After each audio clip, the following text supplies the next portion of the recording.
포로 기한 시대 에스라서를 다 마치게 되어졌습니다. 에스라서를 마치게 되어졌고요. 이제 또 다른 강해 설교를 해 나가기 전에 주제 설교를 몇 가지를 하고 해 나갔으면 좋겠다는 생각이 들어서 몇 가지 주제 설교를 하려고 합니다. 이 주제 설교의 내용들은 교리적 설교가 되어질 것 같은데요. 한편으로 제가 걱정하는 부분은 제가 전하는 말씀이 조금 우리 성도님들 들으시기에 쉽게 느껴졌으면 좋겠다라는 생각을 항상 가지고 있어요. 제가 언어나 공부를 많이 한 사람이 아니기 때문에 언어적으로나 또한 말씀을 해석하는 거로나 부족함이 있더라도 저에게 하나님께서 좀 지혜를 주셔서 이것이 좀 쉽게 해석되어졌으면 좋겠다라는 생각이 들어지는데요. 그걸 위해서 꼭 기도 부탁을 드립니다. 오늘 같이 말씀들은 교리 시리즈 중 죄와 죄들에 대해서 지난주에 잠깐 나누었는데요. 오늘은 죄와 은혜라는 제목을 가지고 같이 나누도록 하겠습니다. 이 죄와 은혜에 들어가기 전에 먼저는 지난주에 했던 죄와 죄들에 대해서 잠깐 정리해보면 이 말씀들이 쉽게 더 이해되어질 것 같아요. 죄와 죄들을 나누어서 우리는 지난주에 설명을 했죠. 죄는 우리 안에 있는 것인데 바로 우리 영혼 안에 있는 존재다라고 설명을 나누었습니다.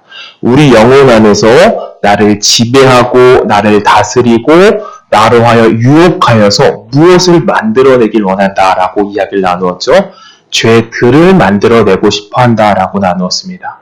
성경에 보면 로마서에서는 로마서 전반과 후반에는 죄와 죄들에 대해서 서로 나누어서 이야기하는데 전반기에는 죄들에 대해서 설명을 하고 후반기에는 죄에 대해서 설명을 한다 이야기 나누었습니다. 죄들에 대해서는 꼭 뒤에 사함이 붙는다 이야기를 나누었고 죄에 대해서는 해방이 붙는다 이것을 나누었습니다. 이것이 좀 정리가 되어지고 이해되어지면 오늘 같이 나눌 말씀이 죄와 은혜에 관련해서는 좀 더 쉽게 느껴질 것 같습니다. 지난 주일날 하온이가 저한테 와서 뜬금없이 이런 이야기를 했어요. 아빠, 내 몸 안에 죄가 있대 라고 이야기를 하더라고요. 제가 안 알려줬거든요. 그런 말 한 적이 없어요. 근데 갑자기 와가지고 아빠 내 몸 안에 죄가 있대 라고 그러더라고요. 그래서 너무 깜짝 놀라서 하온 엄마를 쳐다보면서 무슨 일이지? 라고 생각을 했거든요. 아마도 이 교회에 대해서 들었던 내용인 것 같아요. 그래서 하온이한테 불러서 하온아, 우리 몸 안에 죄는 아니고 우리 영혼 안에 있다라고 다시 정정을 해주었거든요. 이 부분 좀 중요합니다. 우리 영혼 안에 있다. 왜냐하면 과거 카톨릭 중세시대에는 죄가 우리 몸 안에 있었다라고 생각했기 때문에 여러 잘못된 것들이 나왔어요. 오늘날에도 극단주의적으로 본 카톨릭 신자들은 자신의 죄 때문에 어떠한 일을 하냐면 자신의 몸에 채찍질을 하는 그런 것을 해요.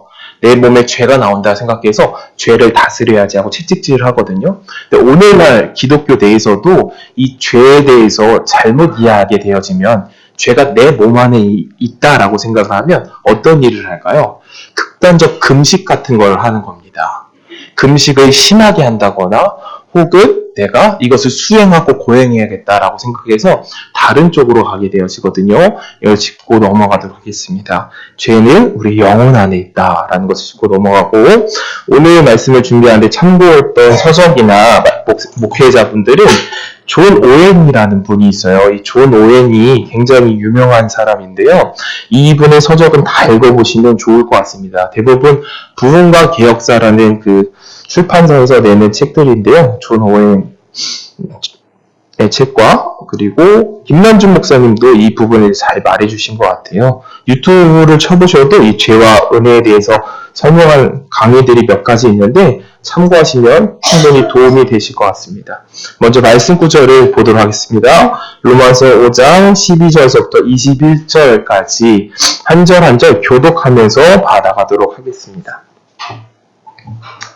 제가 먼저 읽도록 하겠습니다. 이러므로 한 사람으로 말미암아 죄가 세상에 들어오고 죄로 말미암아 사망이 왔나니 이와 같이 모든 사람이 죄를 지었으므로 사망이 모든 사람에게 이르렀느니라. 죄가 들어왔다는 이 말은 죄들이 아닌 죄가 들어왔다라는 겁니다. 내 안에 인격적 같은 존재. 다음 절 계속 보도록 하겠습니다. 우리가 율법을 이기 전에도 세상에 있었으나 율법이 없을 때 문제를 주로 이지 아니하니라. 그러나 아담으로부터 모세까지 아담의 범죄와 같은 죄를 짓지 않은 자들 위에도 사망이 왕 노릇하였나니 아담은 오실 자의 표상이라. 그러나 이 은사는 그 범죄와 같이 아니하니 곧 한 사람의 범죄를 인하여 많은 사람이 죽었은즉 더욱 하나님의 은혜와 한 사람 예수 그리스도의 은혜로 말하여 성물이 많은 사람에게 넘쳤습니다. 또 이 선물은 범죄한 한 사람으로 말미암은 것 같지 아니하니 심판은 한 사람으로 인하여 정죄에 이르렀으나 은사는 많은 범죄로 인하여 의롭다 하심을 이름이니라. 한 사람의 범죄를 인하여 사망이 그 한 사람으로 말미암아 왕노릇하였은즉 어그레와 의의 선물을 넘치게 받는 자들이 한 분 예수 그리스도로 말미암아 생명 안에서 왕노릇하리라. 그런즉 한 범죄로 많은 사람이 정죄에 이른 것 같이 의의 한 행동으로 말미암아 많은 사람이 의롭다 하심을 받아 생명에 이르렀느니라.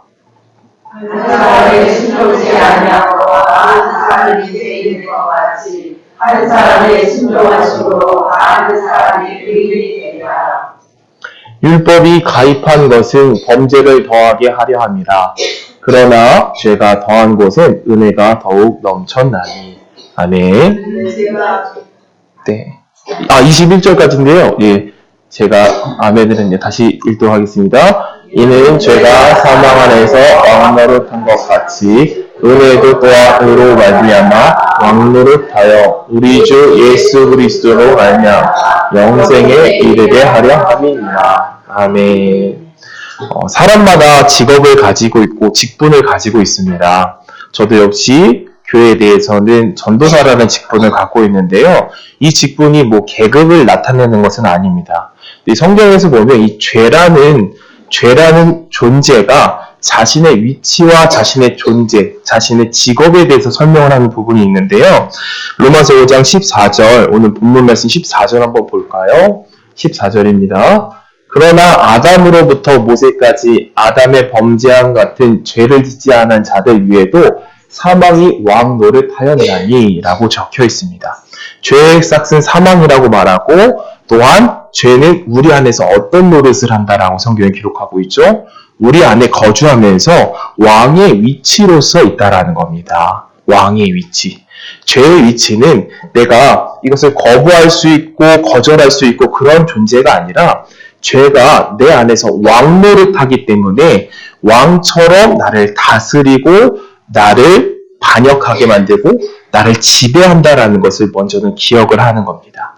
성경 속에서 보면 사도 바울도 나는 의의 종이다, 하나님의 종이다 라고 말하는 그 종의 어원을 보면은 종이라는 건 단순히 우리가 현대직으로 말하는 서비스직 그런 것을 말하는 것이 아니라 내가 당신을 돕기 원합니다, 섬기기 원합니다 이것이 아니라 의의 종이다 말하는 것은 끌려다닌다라고 이렇게 이야기를 하는 거예요. 강압적으로 이렇게 끌려다닌다. 즉 왕이라는 존재가 있는데 내 영혼 안에 왕이 누구라는 거죠? 죄라는 겁니다. 이 죄가 나를 끌려다니게끔 나를 지배하게끔 만들어 간다라는 거예요. 그것이 바로 죄의 직분이라는 겁니다. 성경 말씀 한 구절 더 보도록 하겠습니다. 로마서 6장 12절 보겠습니다. 로마서 6장 12절부터 14절까지인데요. 한번 보도록 하겠습니다. 그러므로 너희는 죄로 너희 죽을 몸에 왕노릇하지 못하게 하여 몸의 사역을 순종하지 말고. 여기서 똑같은 이야기 하고 있죠.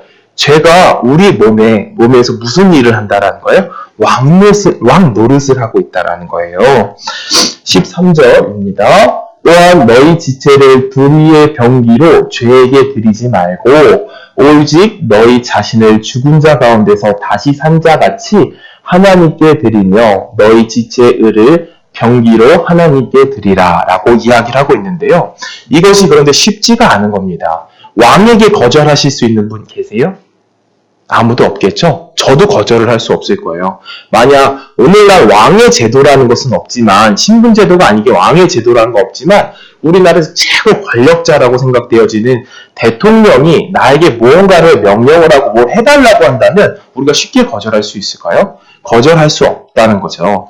그런 것처럼 죄가 우리 안에서 왕노릇 하는데 이것에 의해서 우리는 끌려다닐 수밖에 없다는 것을 이해를 해야 되는 겁니다. 근데 여기서 불의에게 드리지 말라라고 하잖아요. 이 말은 너희들에게 선택 권한이 있다 이것이 아니라 거듭난 사람에게 이야기하고 있는 거기 때문에 거듭나지 못한 사람은 이것은 끌려다닐 수밖에 없다라고 이야기한다라는 것을 짚고 넘어가겠습니다. 14절도 보겠습니다. 죄가 너희를 주관치 못하리니 이는 너희 법 아래 있지 아니하고 의뢰 안에 있음이니라. 한 구절 더 보도록 하겠습니다. 히브리서 3장 13절입니다. 제가 왕노릇 하는데 어떻게 우리 안에서 왕노릇 하냐? 성경이 말하기를 오직 오늘이라 일컫는 동안에 내일 피차 권면하여 누구든지 권면할 너희 중에 누구든지 죄의 유혹으로 강팍해 됨을 면하라 라고 말하고 있죠. 죄가 왕노릇하면서 우리들에게 하는 행동이 무엇이냐? 유혹이라는 거예요. 유혹을 하는 거예요. 우리 안에서 어떻게 유혹을 하죠? 내 심령 안에서 저 사람을 내가 욕하고 싶다. 저 사람을 미워하고 싶다. 험담하고 싶다. 저 사람을 내가 때리고 싶다. 저 사람에 대해서 내가 의욕이 생긴다. 이렇게 우리 안에서 유혹을 한다는 겁니다. 우리가 일상생활에서도 이것을 굉장히 많이 느끼지 않습니까? 저도 느끼고 모든 사람들이 느낄 거란 말이에요. 그때 우리가 중요하게 여길 것이 있습니다. 이거 아주 중요한 건데요. 이것은 내 안에서 내 스스로 만들어내는 생각이 아니라는 것을 아셔야 된다는 거예요. 이것은 내가 원하는 내 생각 안에서 만들어내는 것이 아니라 누가 나를 하여금 유혹한다라는 것을 기억을 해야 된다는 거죠. 내 안에 죄가 있는데 이 죄가 나를 하여금 유혹을 한다라는 거예요. 어떻게 유혹해? 저 사람을 보고 의목을 품게 유혹을 하고, 저 사람을 보고 시기하게 유혹을 하고, 저 사람을 보고 때리고 싶게 유혹하고, 이렇게 유혹한다라는 거예요. 성경에 말하기를 자기 자신을 부인하라 라는 말이 있잖아요. 자신을 부인하라는 말은 어떤 것을 말하는 거냐면 내 안에 들어오는 그런 나쁜 생각들, 유혹들이 내가 아니라는 것을 부인하라는 거예요. 이것은 내가 아니다 라고 말하라는 거예요.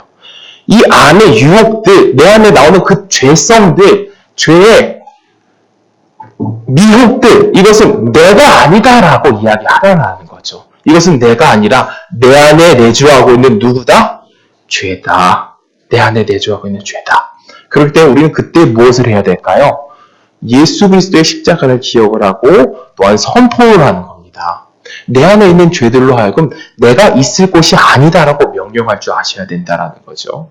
그렇죠. 이걸 짚고 넘어가겠습니다. 다시 한번 로마서 7장 11절입니다. 로마서 7장 11절. 죄가 기회를 타서 계명으로 말미암아 나를 속이고 그것으로 나를 죽였는지라. 죄가 기회를 엿본다라는 거예요. 기회를 틈타가지고 우리를 어떻게 한다는 거예요?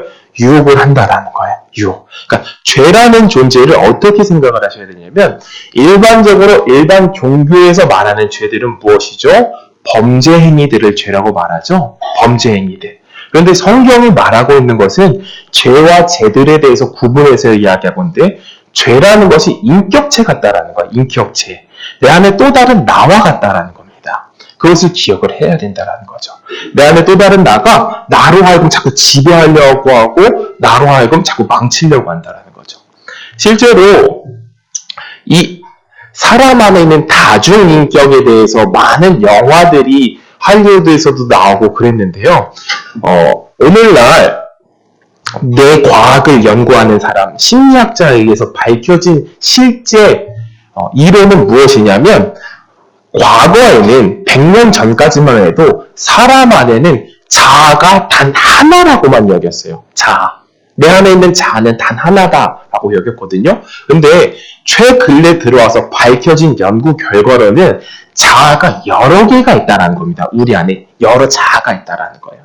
그래서 그 여러 자아들을 있는 것을 가지고 영화를 만들어낸 것도 있고, 또한 우리가 그러한 사람을 향하여서 쉽게 말하기를 다중인격이다라고 이야기하기도 하잖아요. 근데 실제 다중인격을 가지고 있는 장애인 사람들을 본 적이 있으신가요? 근데 그 사람들은 뇌적으로 무엇이 끊겨 있는 상태냐면, 뇌라는 이 자아들마다 서로 연결고리가 있는데 이것이 연결고리가 끊겨져 있는 상태인 거예요. 그래서 내가 이 사람이었다가 저 사람이었다가 변할 때 그것을 모르는 거예요. 그런 것이 이제 정신적으로 장애가 있는 것을 말하는데, 일반적으로는 자아가 여러 개가 있지만 그것이 연결되어져 있기 때문에 우리는 그것을 느낄 수 없다라는 거죠. 왜? 일반적으로 생각했을 때 경험하는 그런 고민들이 있죠. 예를 들면 이런 것일 거예요. 이제 한밤중인 거예요, 지금.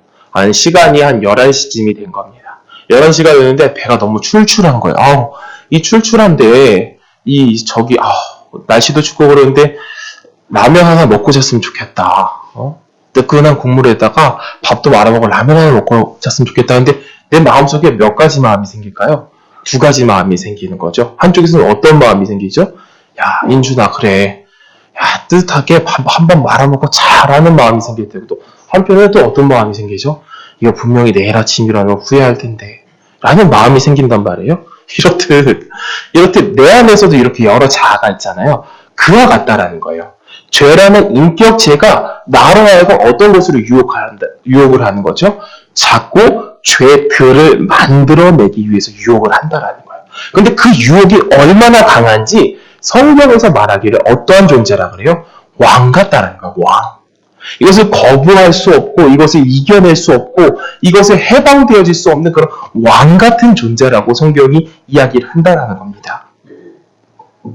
그렇다면 이 왕 같은 존재, 이 큰 권력을 갖고 있는 존재에서 우리는 해방되어지고 싶고 벗어나고 싶잖아요.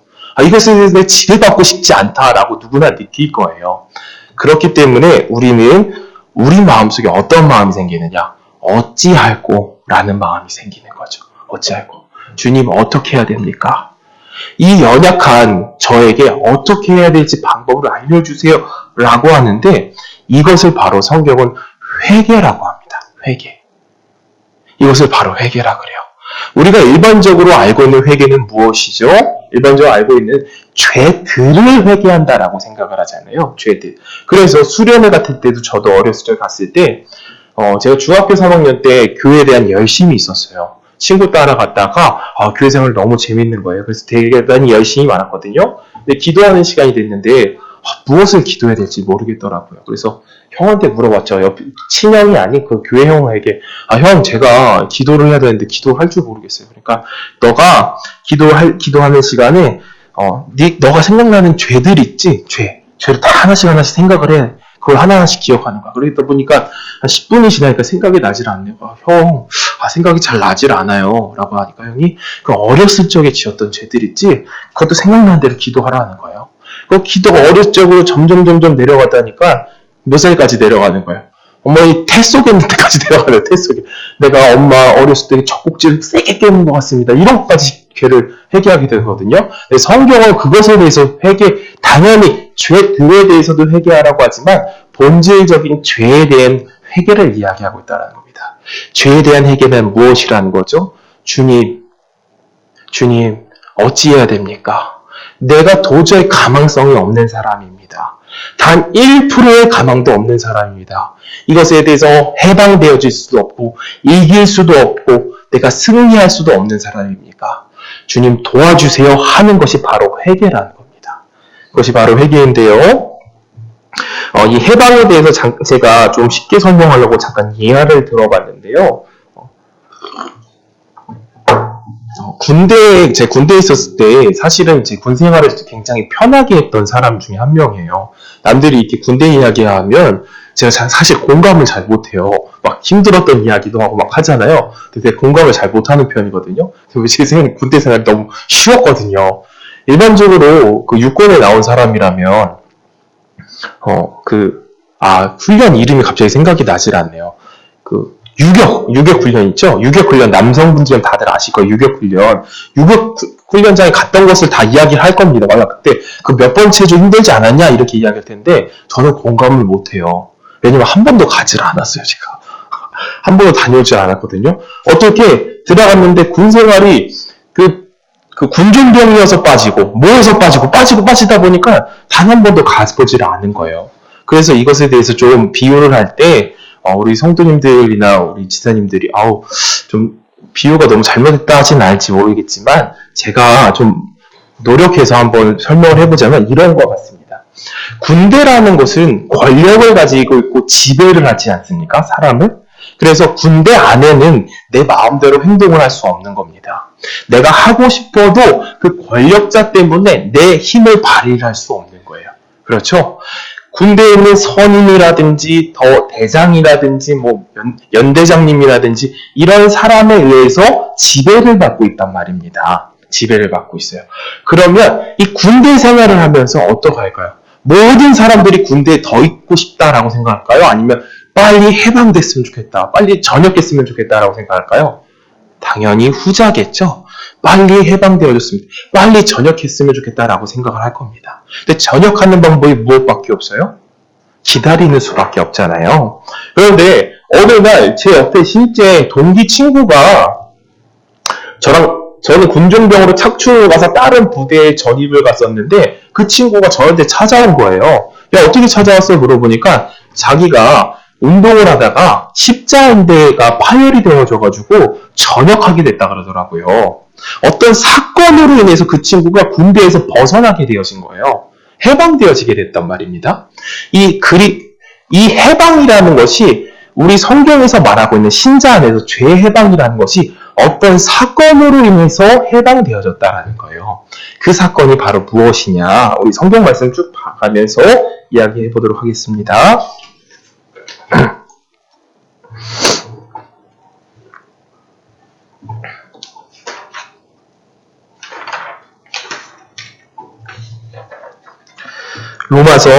로마서 6장 6절입니다. 로마서 6장 6절 보겠습니다. 우리가 알거니와 우리 옛사람이 예수와 함께 십자가에 못 박힌 것은 죄의 몸이 멸하여 다시는 우리가 죄에서 종노릇 하지 아니하려 함이니라. 우리가 원래는 죄의 지배 아래서 종노릇 하면서 살아갔잖아요. 근데 어떤 사건으로 인해서 종노릇 하지 않게 되었다라고 성경이 얘기하죠? 바로 십자가에 못 박힌 것으로 인해서 우리가 그 종의 지배 아래서 벗어나게 됐다라는 겁니다. 단순히 예수님의 십자가가 아니라 내가 그리스도와 함께 십자가에 못 박혀서 죽었다가 다시 살아남으로 인해서 우리가 해방되어졌다라고 이야기를 하는 건데요. 한번 말씀 구절 더 보겠습니다. 로마서 6장 14절입니다. 로마서 6장 14절 죄가 너희를 주관치 못하리니 이는 너희가 법 아래 있지 아니하고 의뢰 아래 있음이니라 라고 기록하고 있죠. 로마서 8장 2절입니다. 로마서 8장 2절 또 3절 이는 그리스도 예수 안에 있는 생명의 성령의 법이 죄와 사망의 법에서 너를 해방하였음이니라. 3절입니다. 율법이 육신으로 말미암아 연약하여 할 수 없는 그것을 하나님이 하시나니 곧 죄로 인하여 자기 아들을 죄 있는 육신의 모양으로 보내어 육신의 죄를 정하사. 한번 보겠습니다. 여기서 보면 중요한 내용인데요. 율법이 육신으로 말미암아 연약하여서 할 수 없는 그것. 우리 몸이 연약하다라는 거예요. 첫 번째. 그래서 무엇을 할 수 없다라는 거냐면 죄를 이기지 못한다라는 거예요. 죄에서 해방될 수가 없다라는 거예요. 그런데 하나님이 해주셨다라는 건데 어떻게 했다라는 거죠? 아들을 이 땅에 보내셔서 육신의 죄를 정해주셨다라는 거죠. 이 십자가에 달려 돌아가심으로 인하여서 우리로 인하여 죄에서 해방되게 하여 주셨다라는 건데 이 두 가지를 먼저 정리를 해보겠습니다. 죄들과 죄가 있다라고 우리는 나누었죠. 죄들과 죄가 있는 겁니다. 죄들은 뒤에 어떠한 단어가 붙는다라고 우리가 지난주에 이야기를 했죠. 죄들에 대해서는 사함이라는 단어가 붙는다라고 이야기를 했어요. 근데 죄 사함의 사건은 꼭 어떠한 사건이 붙냐면 예수 그리스도의 피 흘리심이 붙어요. 그리스도의 피 흘리심. 그리스도가 피를 흘리심으로써 우리가 사함받았다라고 이야기를 하는 것이고, 죄 해방은 어떤 것이 뒤에 사건이 붙냐면 피 흘림이 아니라 십자가에 달려 죽으심이 붙는 겁니다. 십자가에 달려 죽으심. 그래서 죄 사함은 그리스도의 피로 사하여졌고, 죄 해방은 그리스도와 함께 내가 십자가에 달려 죽었다, 다시 살아남으로써, 거듭남으로써 우리가 해방되어졌다라는 겁니다. 내 힘으로 되어진 것이 아니라 그리스도와 함께 우리가 해방되어졌다라는 것인데요. 말씀 구절 보겠습니다. 고린도전서 1장 18절입니다. 고린도전서 1장 18절. 고린도전서 1장 18절. 십자가의 도가 멸망하는 자들에게 미련한 것이요 구원을 얻는 우리에게는 하나님의 능력이라 라고 말하고 있죠. 죄에서 해방되어져서 내가 이제 그리스도 성령 안에서 하나님의 능력을 가지고 새로운 성령의 능력으로 살아갈 수 있는 힘이 무엇이다? 바로 십자가라는 겁니다. 십자가. 로마서 6장 4절과 5절 말씀도 보겠습니다. 로마서 6장 4절부터 5절. 그러므로 우리가 그의 죽으심과 합하여 세례를 받음으로 그와 함께 장사되었으니 이는 아버지의 영광으로 말미암아 그리스도를 죽은 자 가운데서 살리신 같이 우리 또한 새 생명 가운데 행하게 하려 함이니라. 만일 우리가 그의 죽으심을 본받아 연합한 자가 되었으면 또한 그의 부활을 본받아 연합한 자가 되리라.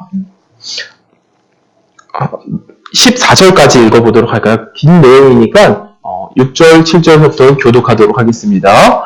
우리가 알거니와 우리 옛사람이 예수와 함께 십자가 못 박힌 것은 죄의 몸이 멸하여 다시는 우리가 죄의 종노릇하지 아니하려 함이니.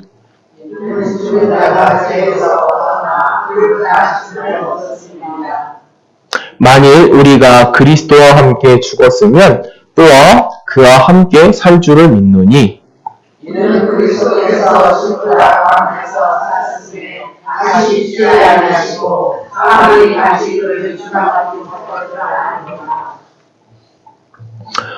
그의 죽으심은 죄에 대하여 단번에 죽으심이요 그의 살으심은 하나님께 대하여 살으심이니 그와 같이 저희도 너희 자신을 죄에 대하여 죽은 자요 그리스도 예수 안에서 하나님을 대하여 산 자로 여기시리라.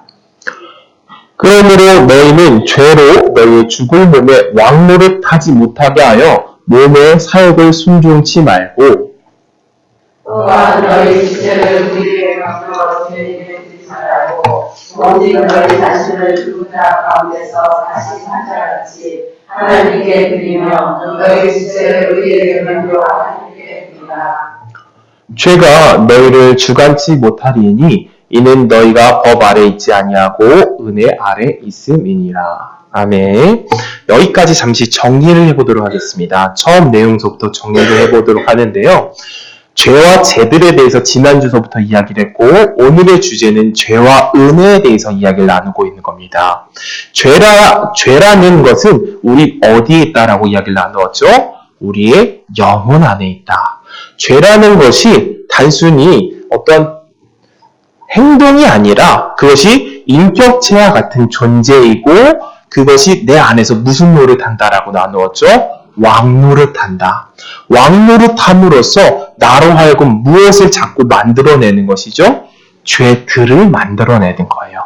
근데 왕노릇이라는 뜻이 어떻다라는 거예요? 거부할 수 없다라는 거예요. 내가 그것을 이기지 못한다라는 거예요. 죄를 이길 수도 없고 그것을 대항할 수도 없다라는 겁니다. 왕이니까요. 그런데 성경이 말하기를 이 죄에 대해서 우리가 해방받는 방법이 있는데 그것이 무슨 방법이다? 바로 예수 그리스도의 십자가의 방법밖에 없다라는 겁니다. 우리가 일반적으로 교회에서 구원을 이야기할 때 다르게 생각이 되어지는 부분도 있단 말입니다. 예를 들면 내 가정의 구원, 내 물질의 구원, 내 어려움의 구원, 내 궁핍함의 구원에 대해서 생각을 할 수도 있는데요. 성경은 그러한 구원에 대해서 이야기를 하지 않습니다. 성경이 말하는 단 하나의 구원은 뭘까요? 바로 죄에 대한 구원이라는 겁니다. 죄에 대한 구원. 성경은 죄에 대해서 구원을 이야기하고 있지 내 삶의 구원에 대해서 이야기를 하지 않아요. 그럴 때 우리가 집중하여 볼 것은 이 죄의 구원을 대해서 누군가에게 전해주고 대화를 할 때 막히는 부분이 있단 말입니다. 일반적으로 막히는 부분은 우리가 전도할 때 막히는 부분은 무엇일까요? 도덕적으로 산 사람, 선하게 산 사람들은 당신은 죄인입니다 라고 이야기했을 때에 반대 의견을 펼치는 거예요. 반대 의견을 내밀 수 있는 거예요. 나는 남들보다는 선하게 살았습니다. 나는 남들보다는 도덕적입니다 라고 이야기할 수 있겠죠. 내 삶은 누가 봐도 선합니다 라고 할 수 있겠지만 하나님 앞에서는 그것이 어떤 것에 대한 이야기죠? 죄들에 대한 이야기라는 겁니다. 죄들은 남들보다 선하게 살았을 때 나는 죄인 아니다라고 생각할 수 있어요. 그렇지만 그들이 도덕적으로 선하다고 해서 선한 양심을 있다 해서 죄가 없는 것은 아니라는 겁니다. 그래서 우리가 설명해 줘야 될 것은 죄가 있다라는 것을 설명을 해줘야 되는 거예요. 죄. 그 다음 죄는 어떻게 들어왔냐. 성경이 말하기를 로마서 5장서부터 쭉 이야기하는데요. 본문 오늘 읽었던 내용입니다. 한번 보겠습니다. 로마서 5장 12절 볼까요? 로마서 5장 12절. 이러므로 한 사람으로 말미암아 죄가 세상에 들어오고 죄로 말미암아 사망이 왔나니 이와 같이 모든 사람이 죄를 지었으므로 사망이 모든 사람에게 이르렀느니라. 14절까지 읽도록 하겠습니다. 죄가 율법이 있기 전에도 세상에 있었나니 율법이 없을 때에는 죄를 죄로 여기지 아니하느니라. 그러나 아담으로부터 모세까지 아담의 범죄한 같은 죄를 짓지 아니한 자들 위에도 사망이 왕노릇하였나니 아담은 오실 자의 표상이니라. 이 로마서에서는 아담과 예수라는 인물을 비교하면서 계속해서 이야기를 해 나가는데요. 한 사람으로부터 죄가 들어왔다라고 이야기했잖아요. 그 사람이 누구죠? 바로 아담이라는 겁니다. 근데 이 웨스트민스터 신앙고백에서 죄의 전가에 대해서 어떻게 기록을 하고 있냐면 한번 화면을 한번 틀어주시겠어요? 제가 적어온 부분이 있는데 같이 읽어보도록 하겠습니다. 혹시 글자가 좀 잘 보이시나요? 폰트를 좀 더 굵게 했으면 좋을 것 같은데 6-3 뒤에서부터 같이 읽어보도록 하겠습니다. 시작. 그들은 온 인류의 근원이었으므로 이 죄의 허물이 전가되었으며 죄 안에서 동일한 죽음과 부패한 성질이 보통 생육법으로 태어나는 그들의 모든 후손에게 전달되어졌다. 여기서 우리가 집중해 볼 필요 있는 부분이 있어요. 바로 보통 생육법이라는 거예요. 보통 생육법. 아담 이후로부터 아담의 씨를 받은 사람, 남자의 씨를 받은 모든 후손은 무엇이 전가되어진 상태인 거죠? 죄가 전가되어진 상태인 거예요. 그런데 아담은 누구로부터 만들어진 사람입니까? 하나님으로부터 만들어진 사람이죠. 하나님이 손수 지은 사람이란 말입니다. 창조된 사람이에요.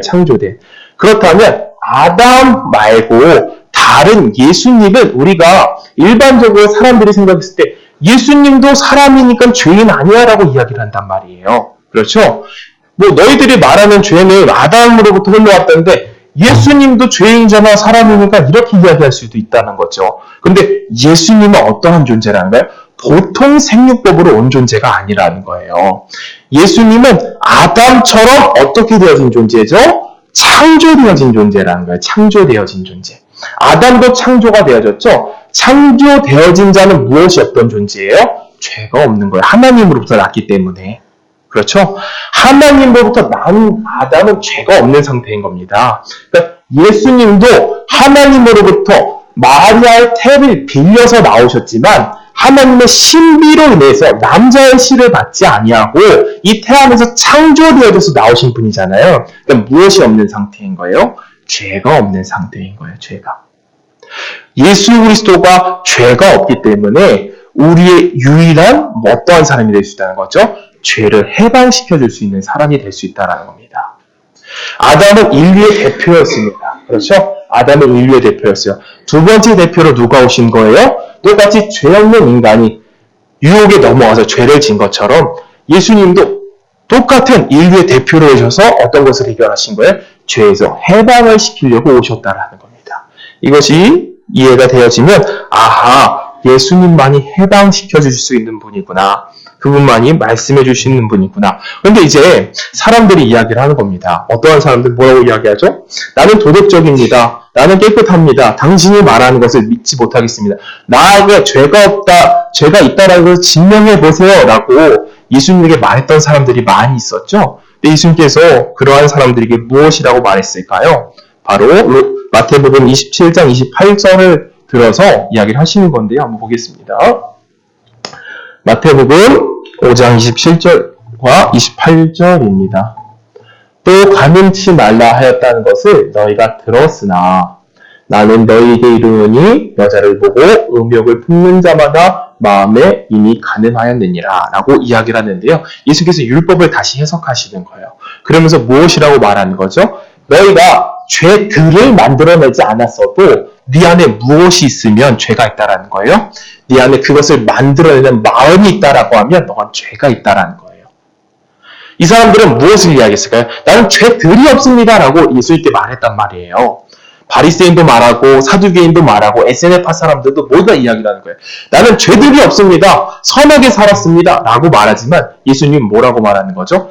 너가 죄들은 없어도 그렇게 보일진 몰라도 네 안에 무엇이 있다라는 거예요? 죄가 있다라는 거예요. 죄.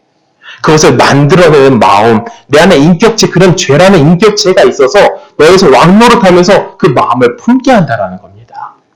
또한 이 죄들에 대해서 사도 바울은 로마서 1장, 2장, 3장 내에서 굉장히 길게 기술을 하는데요.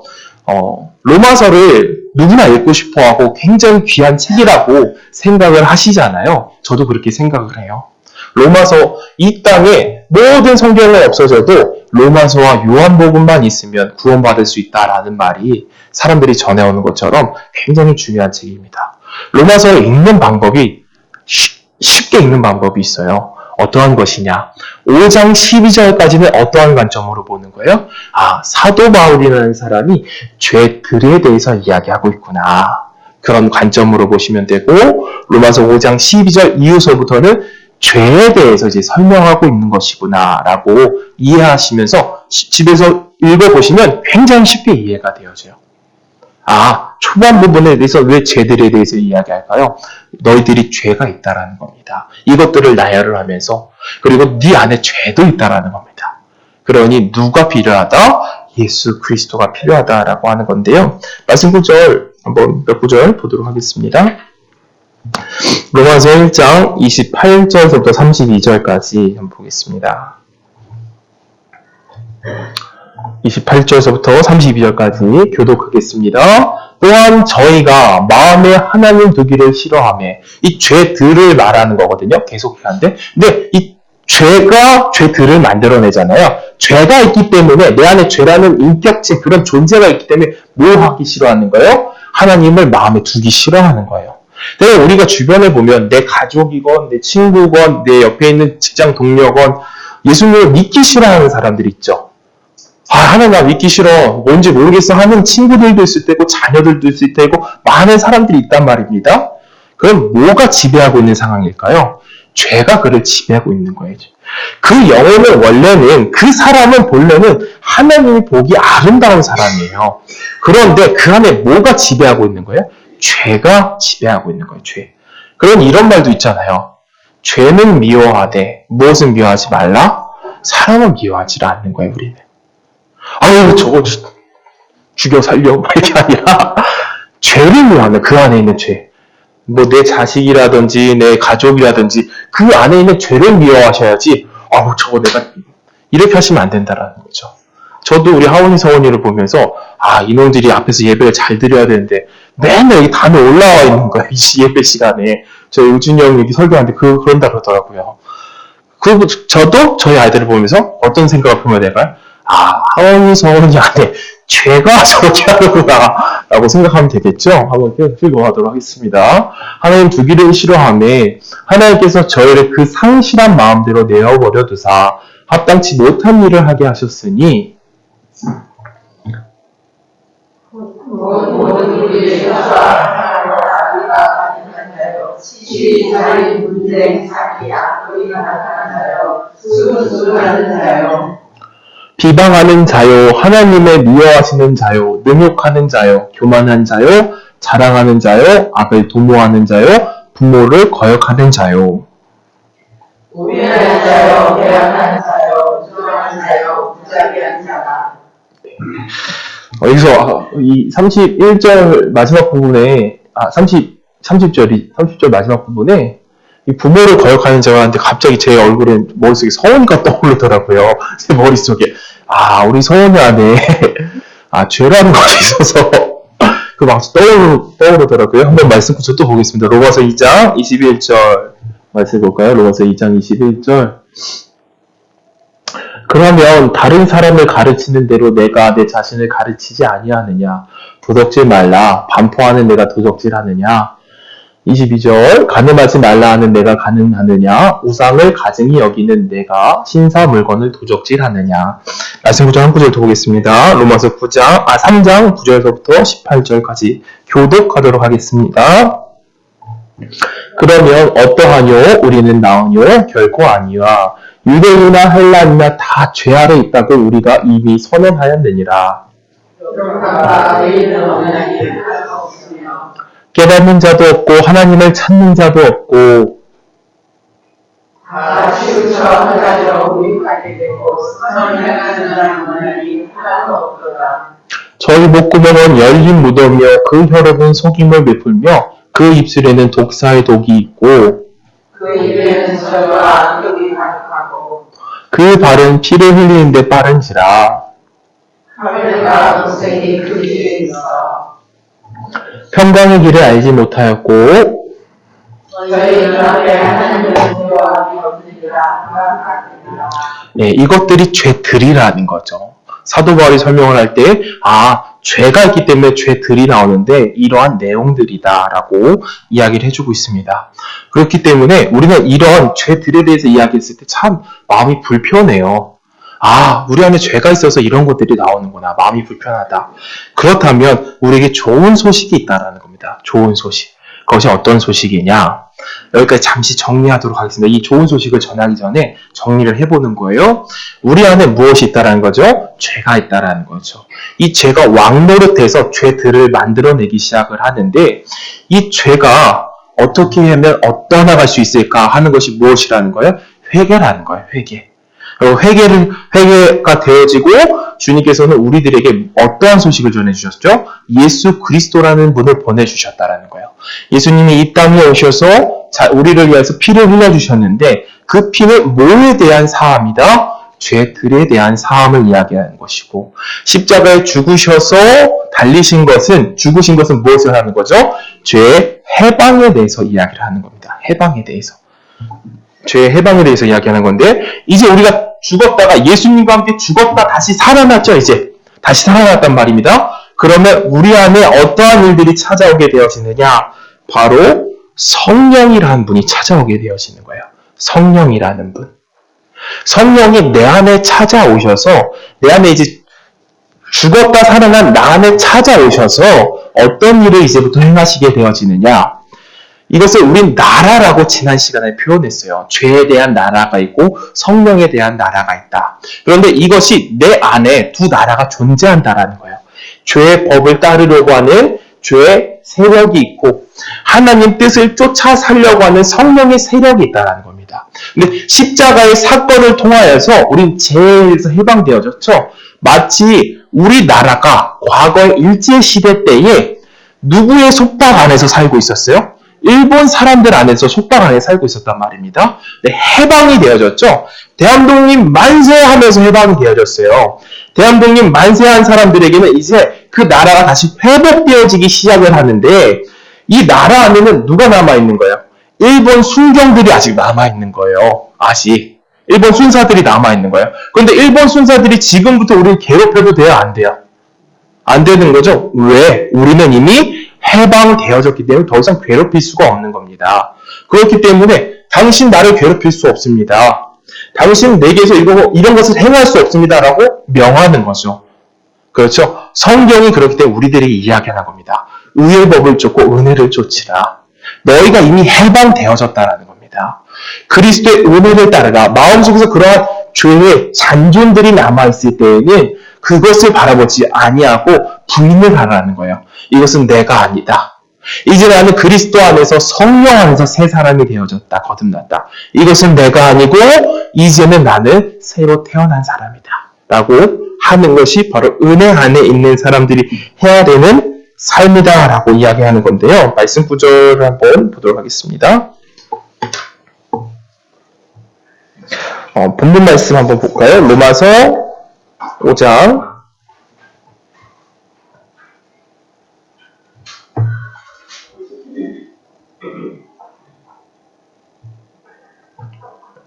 20절입니다. 로마서 5장 20절.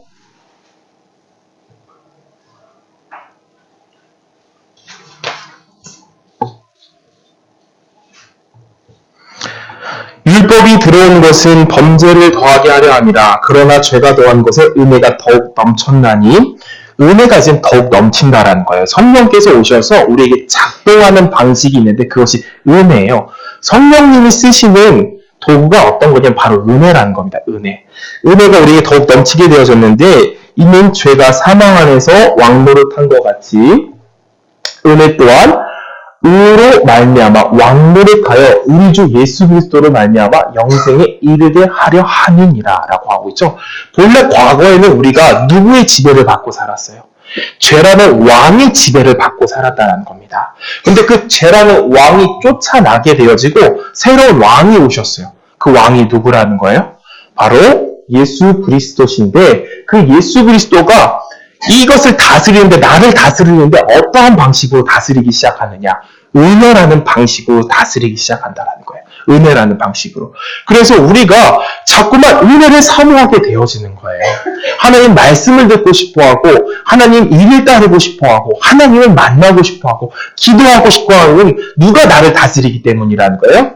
성령이 나를 다스리고 있는 상태라는 거예요. 성령이 나를 다스리고. 저도 때론 가끔 이런 생각을 해요.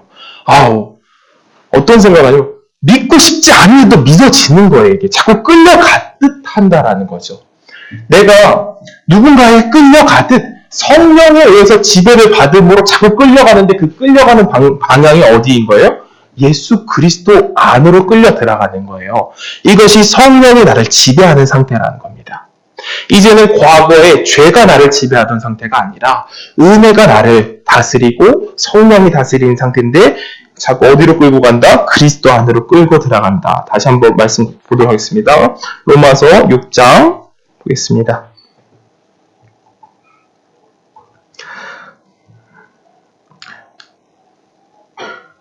(9절서부터) 14절입니다. 9절서부터 14절.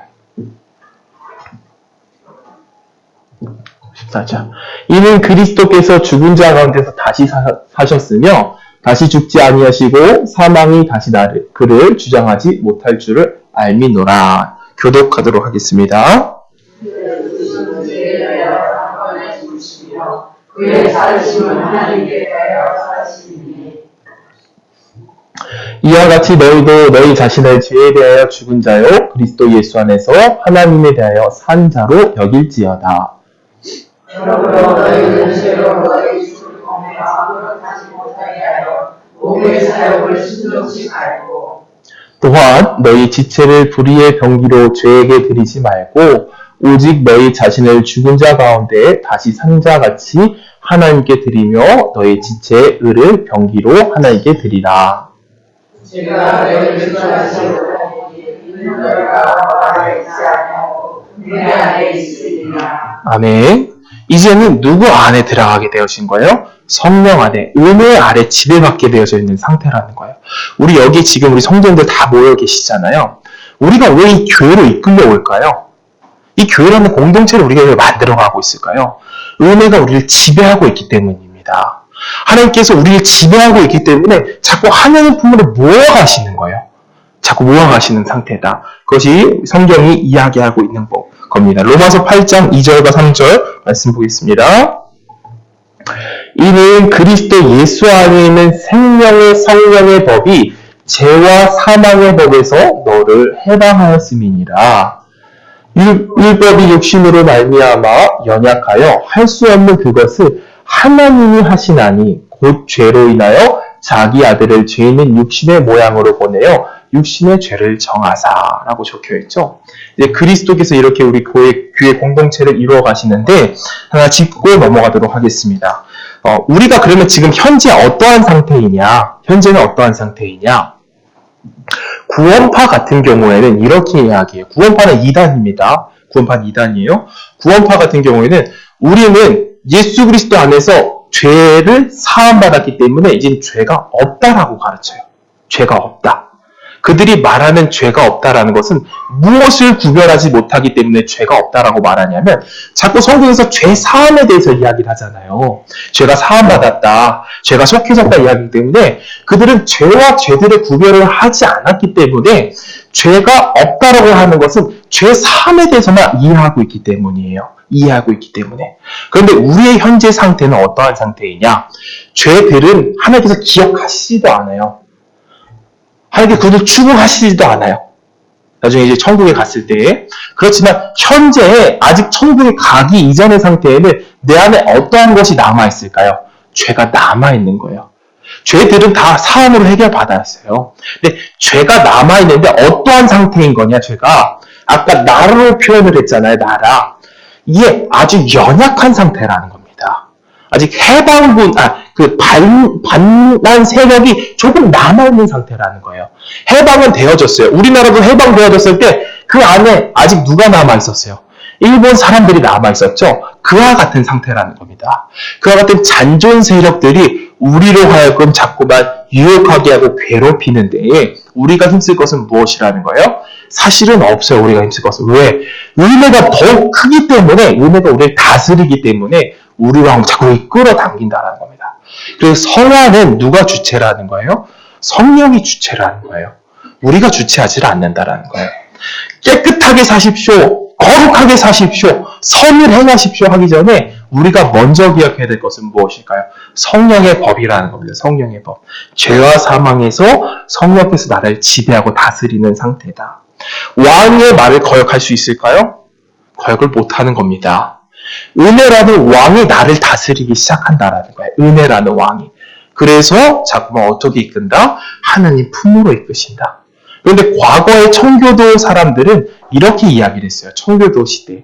미국을 건립한 사람들을 청교도라고 부르는데 이 청교도들은 무엇을 중요시했냐면 교회에 세례 주는 것을 아주 중요시 여겼어요. 세례 주는 것. 왜 중요시 여기냐? 그것을 바로 과거에는 교회를 회원제로 운영을 했었는데요. 거듭난 사람과 거듭나지 않는 사람을 구별을 확실히 했었어요. 구별을 확실히 했었다. 어떻게 확실히 했었느냐?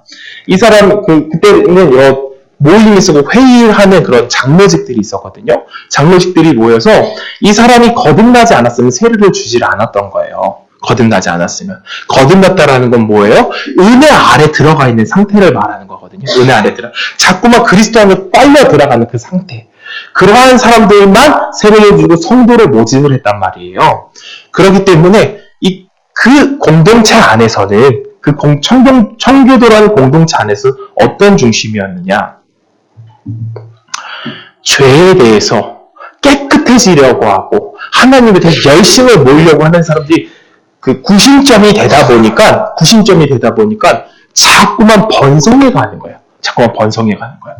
근데 오늘날 이 구원에 대해서, 죄에 대해서, 죄들에 대해서 잘 이해하지 못하고 구원파처럼 많이 가르치기 때문에 많은 학자들이 이렇게 이야기하고 있는 겁니다.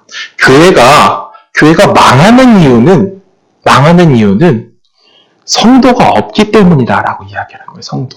그 성도는 무슨 성도죠? 거듭난 성도가 없기 때문이다.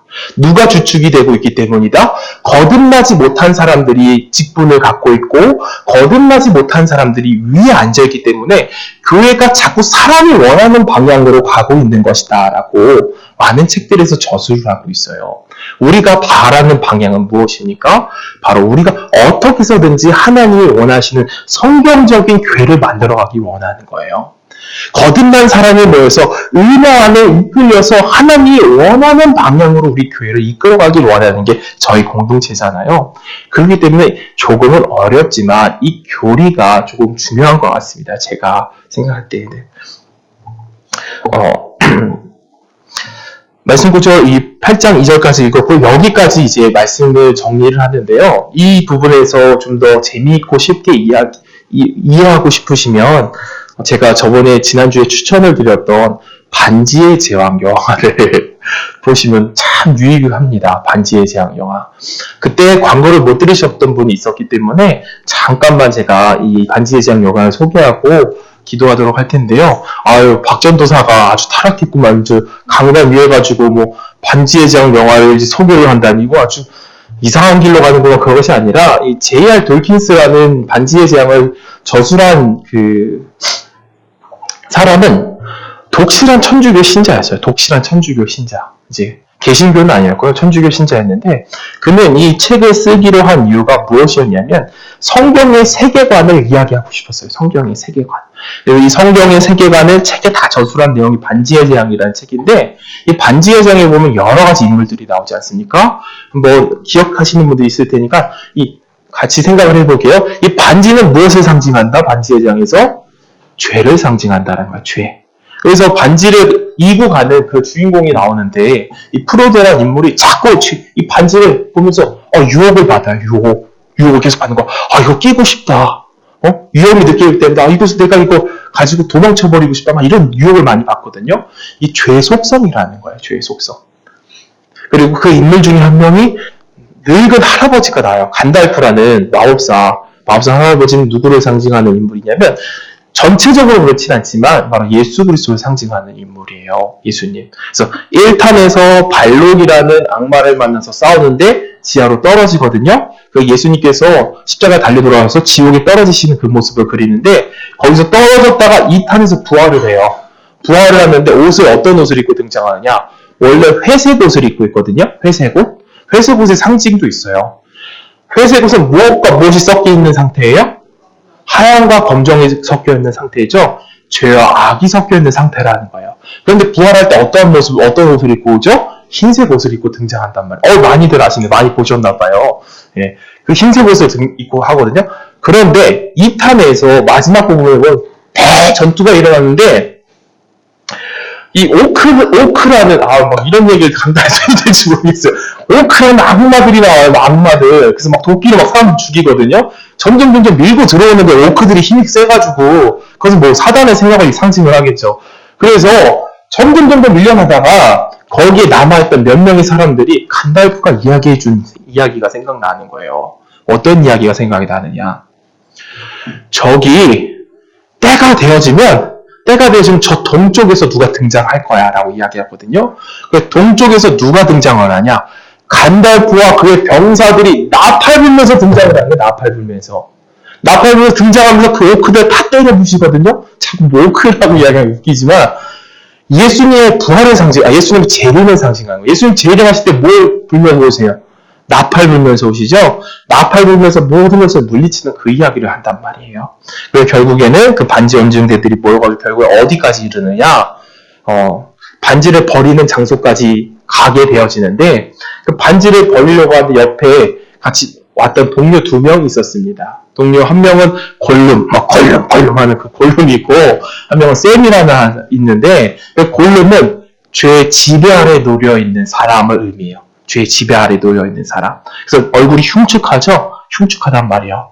그런데 그 골룸이 반지와 함께 어디로 떨어지면서 영화가 끝이 나느냐?